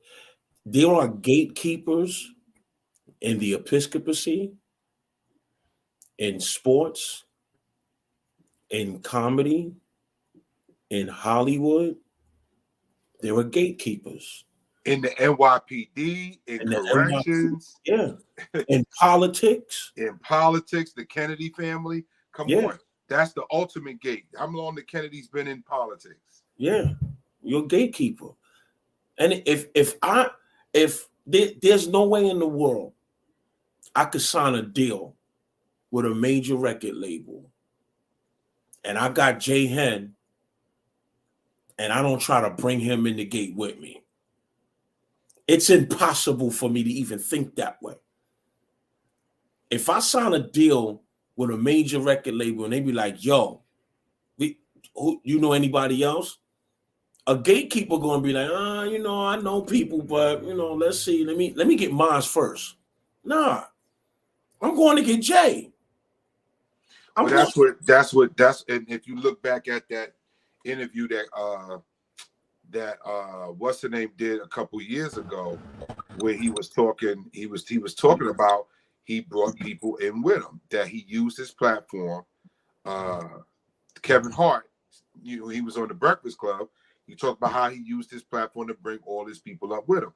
Cat Williams did the same thing too. That's why we got Leslie, what's her name? She's one of Cat Williams' people. Eddie Murphy. Murphy, yo.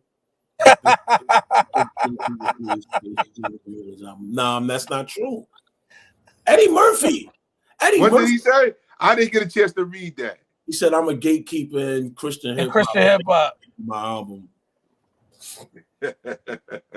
Jay, he was boycotting my album.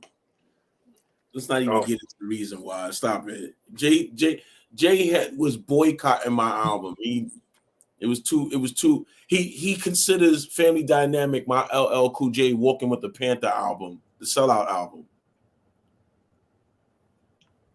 the crossover album. I promise you, this Family Dynamic album is crazy. I don't care what nobody says.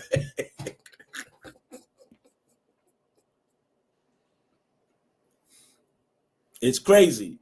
It is a major piece of work.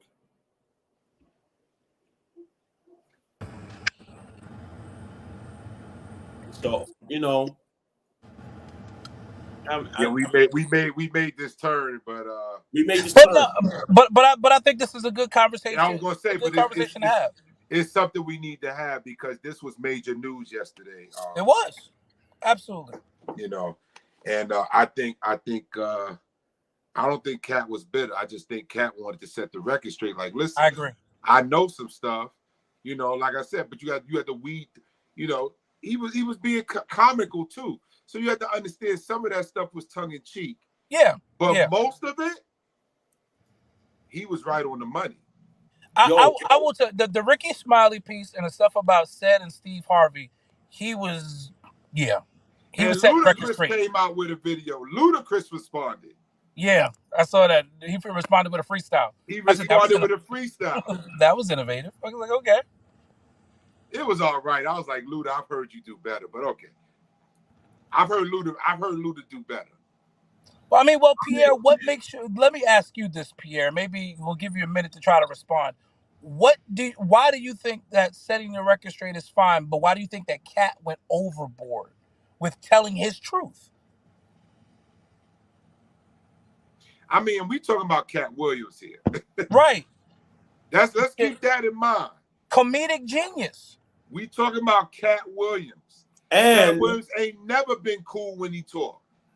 And that lady Wanda he killed on the radio Wanda down Smith? in Atlanta. She deserved it. Yo, he destroyed that lady. And not for nothing, again, stuff about her has come out even more today. I was on TikTok and other young comics were talking about how they were treated by her and how they were happy when Cat destroyed her. And to the point where her man went to the comedy club that night, he pulled a gun out on him. Yep. Chased that dude down the street. She deserved every bit of it, Jay. I agree. She got what you got to understand that there's some people you just don't come for.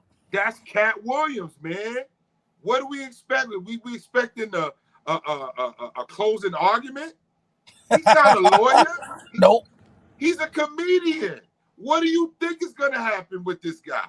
Yep, she done. She after that Cat Williams piece, she hasn't been on the radio since. She got fired the same day. She got fired.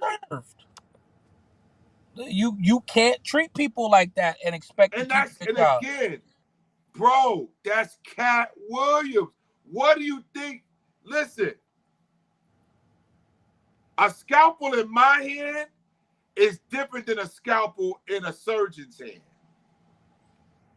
You gave Cat Williams a scalpel, and he ain't no surgeon. So Pierre, the reason why he did it on Shannon Sharp's show is because Ricky Smiley was on Shannon Sharp's show. Ricky Smiley, Steve Harvey, and Cedric the Entertainer have all been on Steve Harvey's show. They were on there at different times. Right. They've all been on the show. Shannon asked Cedric point blank about stealing Cat Williams' joke, and Cedric said he did not. He said the time doesn't Cedric matter. did a video today too. Did y'all see it?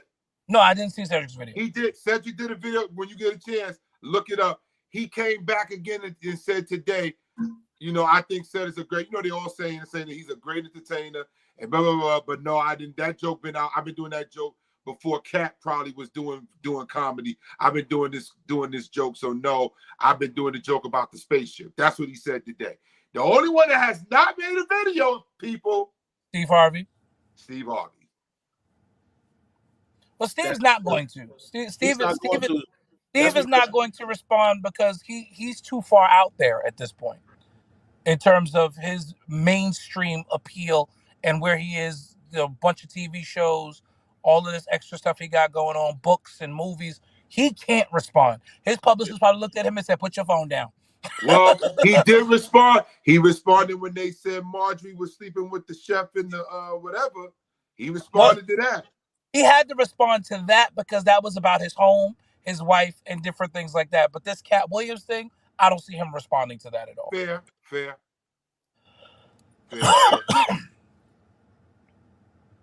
He did. He talked about how Steve stole from Mark Curry. I think that piece of it, as far as the TV shows, because if I remember correctly, maybe you guys can forgive me, or y'all can correct me. I don't believe that the Steve Harvey Show and Hanging with Mr. Cooper were that similar in premise.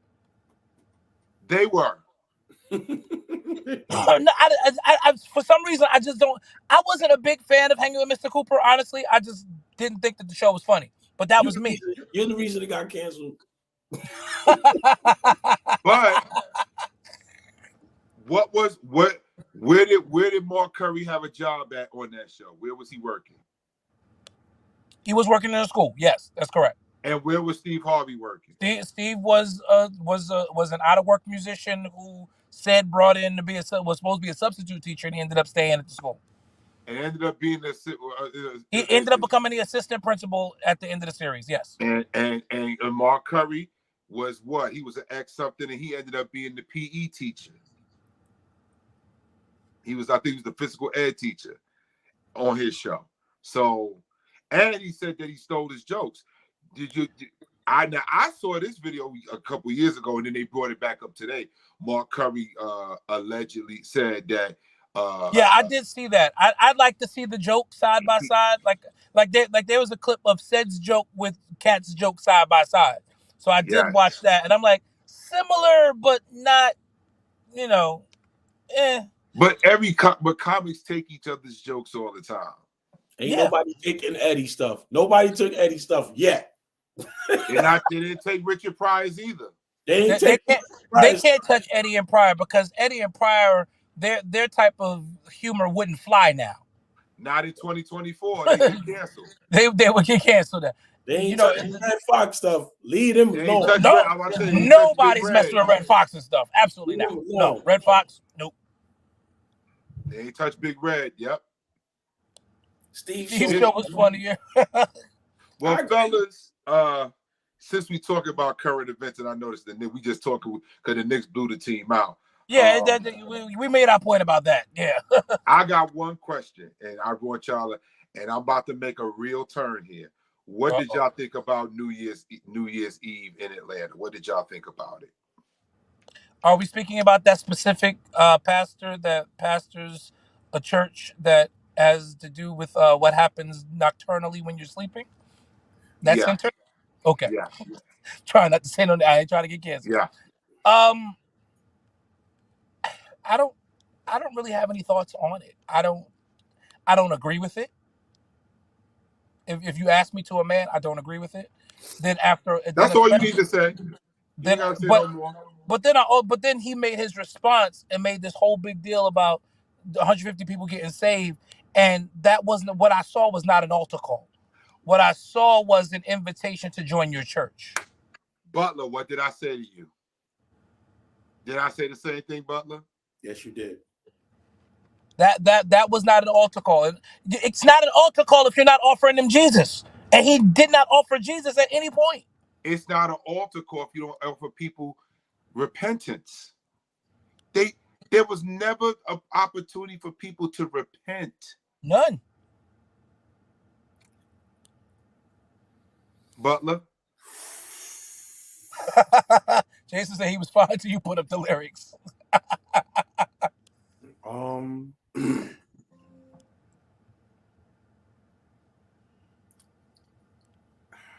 Yeah, Atlanta was wild. Creflo Dollar went off on somebody in his service.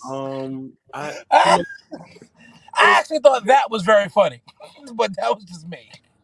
It was funny. all three of us on here are musicians in our own right. Jay Hen is a musician. There are other musicians that are on here in their own right. Mhm. The musical scale only has 14 notes. Correct. With it only having 14 notes, chord progressions, chords, all of that stuff is bound to sound the same, come from the same place, whatever, no matter how you unpack it. It's a universal language. Indeed. If you play that track, it does nothing. If you play the hook and it coincides with your message, as in maybe you were preaching the steps of a good man are ordered by the Lord, walk it out. As in march around these walls 7 times, and on the 7th day, march around these walls 7 times that day, walk it out. Walk it out. Mm-hmm. And yea, though I walk through the valley of the shadow of death, walk it The out. hook. The hook. Right. Got you.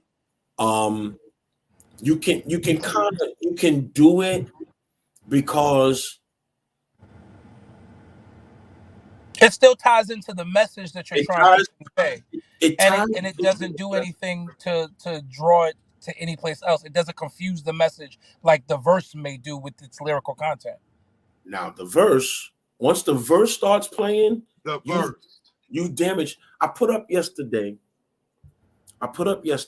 on Facebook. That's good, Pierre. Yep. I put up yesterday on Facebook, right? Because people were saying, oh, the music, and if the music is played in church, then the music is bad, and it's all bad, blah, blah, blah, blah, blah, blah, blah, blah, blah, blah, blah, blah, blah, right? Mhm. However, if we look at chitlins is the intestines of the pig. Correct. The only way chitlins should be eaten is if you properly purge them, clean them, sanctify them, All right. and then they become edible. Correct. If you leave any of the waste inside, of the chitlins, then eating that is what defiles you. Not eating the chitlins itself properly cleaned. I say that to say this. Me neither, Pierre. I'm not eating it either. But I say that to say this. If you take the music and properly purify it, you can use it, because music is a universal language. It's not the music that destroys us. It's the lyrics that mess it up. It's the lyrics that mess it up. I promise you. My hand to God. If I did an album using tracks from secular artists and I'm barring it out like crazy and I'm glorifying Christ with it, Mm-hmm. There ain't nothing about that track and what happened with that track originally that can supersede the power of God now on it. Nothing. There's nothing about it, because the anointing is what destroys any yoke. The anointing destroys the yoke. So if the anointing had been laced with that track, it would have destroyed the yoke of the lyrics that was there. The lyrics is what presented the yoke. And so that's why it was an epic fail. And then to say 150 people got saved. No, 150 people did not get saved. 150 people walk to your altar. Because that's all that happened. No, they didn't even walk to the altar. They walked to the front of your church. In front of your church, right. Because you stopped it from being an altar once you defiled it.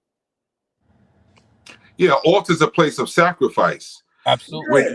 Where you lay your sins down, you lay your inner man down to die. And like you said, once that was gone, there was no altar. They just, like you said, they were just walking to the front of the church. I totally agree with what you're saying. The lyrics is what I mean. I don't think people are. I think the people that's defending that go to church have not read. And I'm not trying to listen. No, go read them. Go read them. Don't listen to it on the song. Go and Google and read the lyrics, and you tell me how God got glory out of it. I posted the lyrics and I was like, whoa. And when see, here's how I gauge when stuff like this happens. I go to my daughter, Boomsy. She knows the lyrics of all this stuff. And I said go to my daughter. I go to my daughter too. I said, same here. My oldest daughter, the same thing. I said, Boomsy. I said, the man played Walk It Out at his church. She said, he played what? I didn't even need to know after that. She said, right after that, you already knew. She said, what did he play? She said, that song's about whoring. Whoring and smoking weed. Yeah. Again, did it glorify God? Did it glorify the Lord? Was any part of that song giving glory to him? It did not glorify God at all. Now, listen to me. I do Christian rap. The beats that I use are very similar to secular beats. I'm sorry. Like it's a part of the culture. But that's not the problem. It's a part of the culture. The beats, but the beats and the music is not the problem. Like you said, it's the lyrics. Now, here's what I spoke to a very, very good friend of mine who is in the music industry, who has been in the music industry for quite some time now. And here's what he said to me. He said, it's a catch-22. However, we belong to God. There is enough in us. There is enough in those musicians up there in that church in Atlanta. There's enough of them up there to be creative enough to not even use this man's stuff, to not use that song. There's enough anointing in us to where we don't have to use anything from the world. That's where I think the line can be drawn hard in the sand. Okay. There's enough anointing in me. There's enough anointing in those musicians to where they can create something and not have to use anything from the world, the music or nothing. And Bishop, to your point, the person that we're referring to is a gospel artist. He's not a regular pastor. He's a gospel artist. To your point, responsible for songs that are sung by our praise and worship teams. It should have been something different. To your point, with all that oil you got for the stuff that you've written, this is the best you could come up with on watch night. And again, I agree with the music piece. There are those musicians, I'm sure, being that he is a world-renowned gospel artist, I'm sure his musicians are of a certain level that if he just wanted to recreate the track and have the band play it, we all know what the hook is. Nobody would have had an issue with that. Listen to me. Case in point. Because as a producer right now, I'm listening to that track in my head. It's the same track as if he did it before, he could do it again. It's the same drum pattern as Ty Tribbett's. If he did it before, he could do it again. Same exact thing. It's the same. As a producer, I'm hearing it, and I know exactly what it's. You might not be wrong, Jamal. Walk it like it's the same thing, right? So he could have used Ty Tribbett's joint. True. I mean, it's a slippery slope. It's crazy. However, at the end of the day, I'm only upset that you let the lyrics play. I'm really not upset at anything else. I'm upset that you let the lyrics play. But he doubled down on it, though, bro. That's the other thing. He doubled down on it. Now, he doubled down. Yeah, the stuff that he said about if you ain't. Bro, that was some disrespectful. He was, whoo. That was. What? And Yo, I think I seen Mel Senior's. That's his name, Mel Senior. That's his name. Jamel Clark. Yep. He said, "Why the church always want to be like the world?" Well, this is the problem I got. I'm tired of the church blaming the sinner. I'm tired of the church blaming the sinner for doing what sinners do. I'm tired of the church blaming the sinner for the reason why they want to listen to secular music, or the reason why they playing secular music. Because I'm gonna tell you, the majority of people that I've spoken to that are not in church, they told me the club is the club, the church is the church. When they come to church, and when they want to come to church, they want the difference. That's what they told me. They want the difference. They don't want it to be the same thing. They left that at home, some people. There were some people in there that didn't want that. They came for church. They came for worship. They came for a breakthrough. They came for a God experience. And you blew that. Do you know how many people just come to church on watch night? That's their night before they go to the club. They don't come to church no other time in the year. The club owners at church. Right. They come there before they go to the club. Absolutely true. And I've been in the on watch night where they come to church, and some of them, because of the difference, they don't even make it to the club that night. Come on. So I just wanted, I agree with you 1,000%. The lyrics really that's what did it. I agree 1,000%. I also want to finish my point. We got to stop saying we doing this to win sinners. No, we're not. Some people doing it because that's what they want to hear. That's what they wanted to hear. That's how they wanted to do it. Stop blaming it on them sinners out there.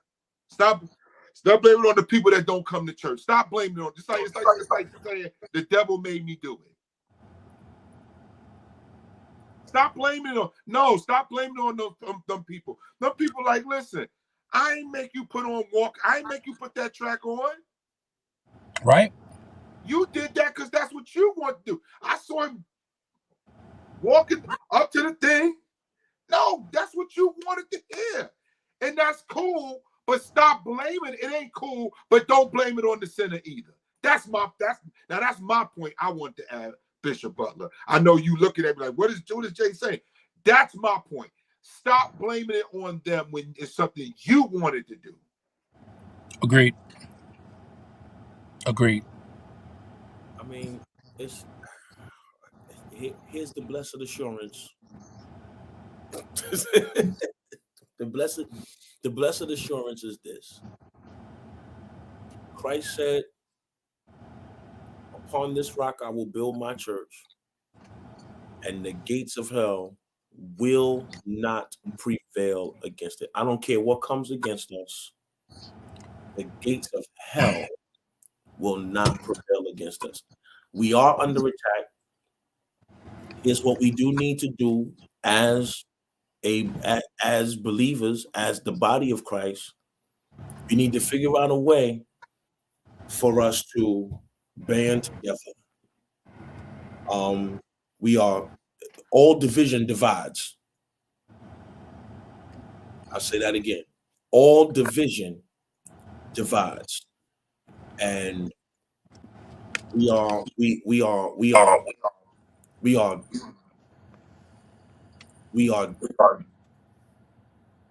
terribly divided as a church, and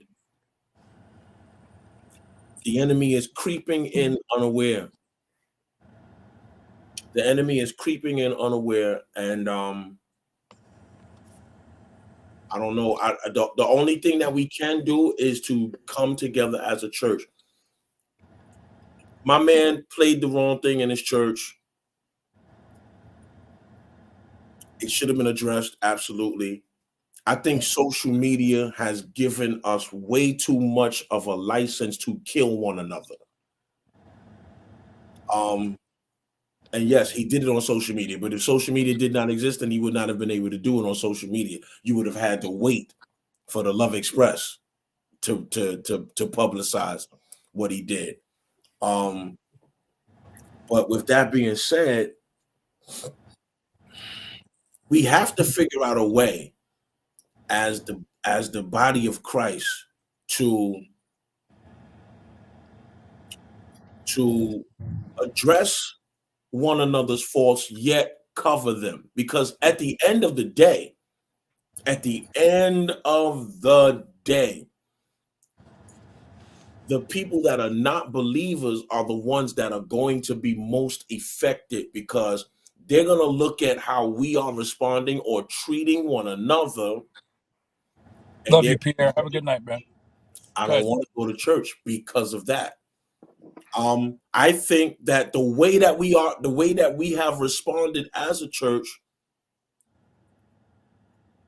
may have turned more people off from coming than playing the song in the church. And that's where it becomes the problem. Playing the song in the church did some damage, but it didn't do as much damage as the way we responded to it. Because the way we responded to it was an all-out onslaught attack on this man who tried something that he should not have tried. Granted, he clapped back the way that he clapped back. He probably would not have clapped back that way had we handled it with, if anyone be overtaken in a fault, ye that are spiritual, restore such a one. Had we handled it that way, he probably would not have clapped back the way that he did. So, don't make it right, though, still. It doesn't make it right. It doesn't make it right. But we are standing in the position where two wrongs are there, and two wrongs never make a right. Two wrongs never make a right, bro. Like, and by all means, I'm not in favor of what he did. I don't like it. I don't like the fact that those lyrics was played in the holy house of God. I don't like it. However, the way that we are attacking, even with the whole Bishop T.D. Jakes thing, like, we're not standing with this man. We're not standing with him. We're feeding into the gossip, feeding into the blogs, feeding into all of the stuff that's being said, and we're actually giving power or sharpening the sword of the individuals that are attacking this great institution called the Church of Jesus Christ. And in the case of Jakes, there's no proof. It's all just allegation. On December 24th, you know what should have happened? Everybody that has ever preached of the manpower, ever preached of the woman thou art loose, they should all came out. Yep. They should have all been at his church on the 24th and said to him, don't say nothing. Don't get up here and don't say, if I did do it, all I would have to do is repent sincerely and there's enough blood to cover. Don't say that. Don't say that. Let us do the talking. Don't tell the people log off. No, everybody log on. Everybody. Because at that point, even the sinner is logged on. Yeah. Everybody wants to see at this point. Everybody wants to see. Everybody log on because we got something to say. What do you have to say? Bishop Jakes ain't got nothing to say. All of us 900 people that have preached on his platform, have come on this stage today to tell the devil, the enemy of the church, we are standing with him. Right, wrong, or indifferent. We are here with him. We are here with him. And he's not going to be torn down or beheaded by the sword of the enemy that desires to destroy and damage the church of God. And if we picked up that practice in every corner of the church, the enemy is defeated. The enemy is defeated. This is a sports show. I know we're not supposed to be talking. But no, it says church guys, so we are who we are. That's church guys. And my passion for the church requires for me to make this statement. We need to come together. We need to come together. But here's the problem. We are glorifying and celebrating the next person's demise because we look at it as an opportunity for us to take their place.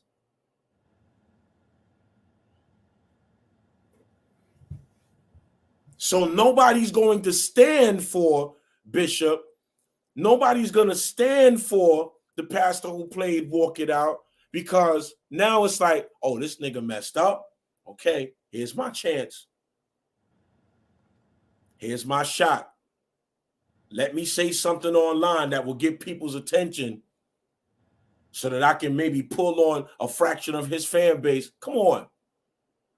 When what we really should be doing is saying, yo, listen, you made a mistake, but that's okay. How we going to cover this? We're going to cover it like this. XYZ, boom, boom, boom, boom, boom.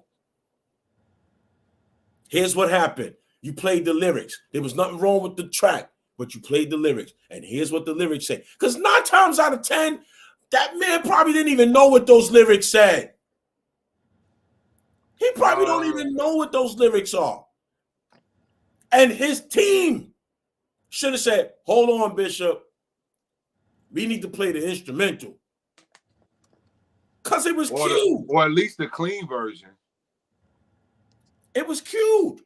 My brother, Pastor Donald Francis. Good to see you, my brother. That man got a church that's far away in Sheepshead Bay. I've been there one time. I can't go there. It's Bath Avenue. It's far. Bath Avenue. That's down there. That's down there where I used to work at, in near Bensonhurst. Yeah, that's out. He out there. Yeah. I love my brother Donald Francis. We went to high school together. We had the John Jay High School choir together way back in the early 90s. Showing our age. I ain't gonna tell our age, Donald. I ain't gonna tell our age. I'm not crucifying him. I'm not tearing him down.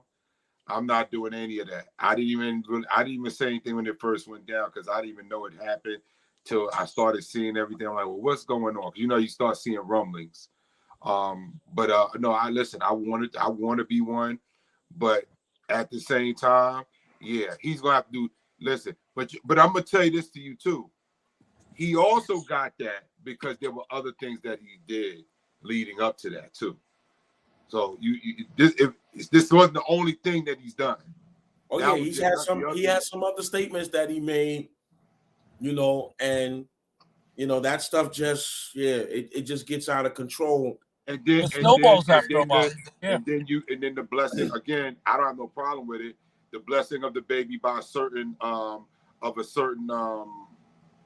celebrity and her wife. He did that. That was all. This is all leading up. So when you got all this building up, and again, it's not because of me, but it's just human nature. You got, if you got one thing, people are like, okay, that's one thing.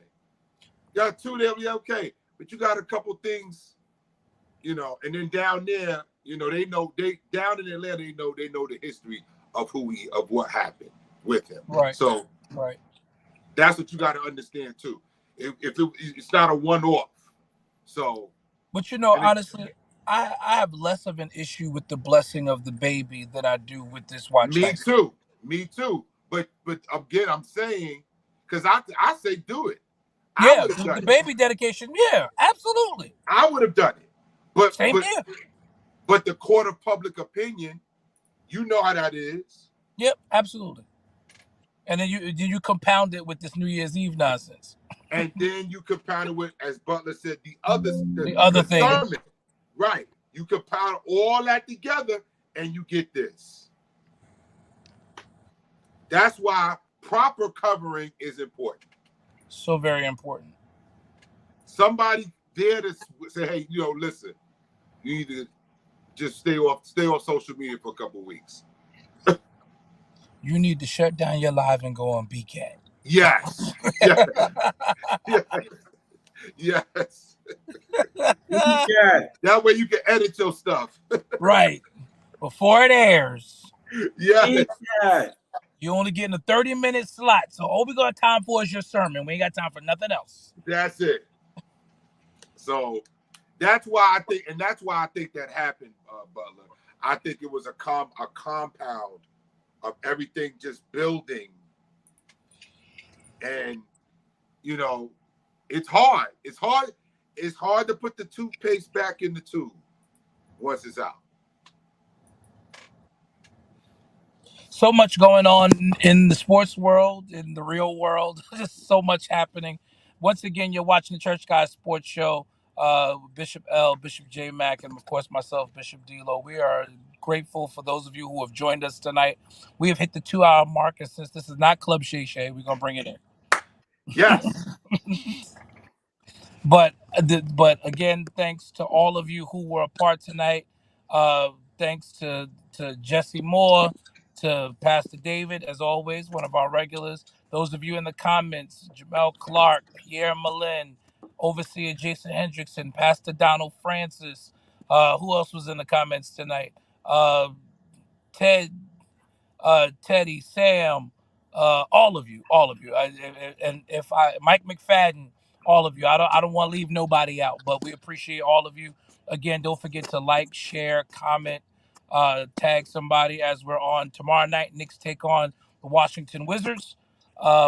We might be back tomorrow night if we're not canceled after the last half hour of our show. But no, Is Kuzma playing? Is Kuzma healthy? I don't know. I have to. But they haven't listed for tomorrow's game yet. Okay. That as of yet that'll come out later on. But and thank you, Mike. We enjoy having you. We enjoy your commentary and as you guys contribute, we want you to continue to contribute. Your comments are great. They're wonderful. We're gonna get to the point where we're gonna do a call in line at some point as well and really make this fun. But we got to get these numbers up on a regular basis. So again, like the page on Facebook, subscribe to our YouTube channel, Church Guys Sports Show on Facebook and on YouTube. Follow all of these guys on here. Follow Bishop L, Robert Vincent Butler II on Facebook. Uh, Follow L Butler on Facebook as well for his gospel hip hop. Follow Bishop Jason McCants on Facebook and on Instagram. Follow us all on Instagram. Follow us all on Facebook.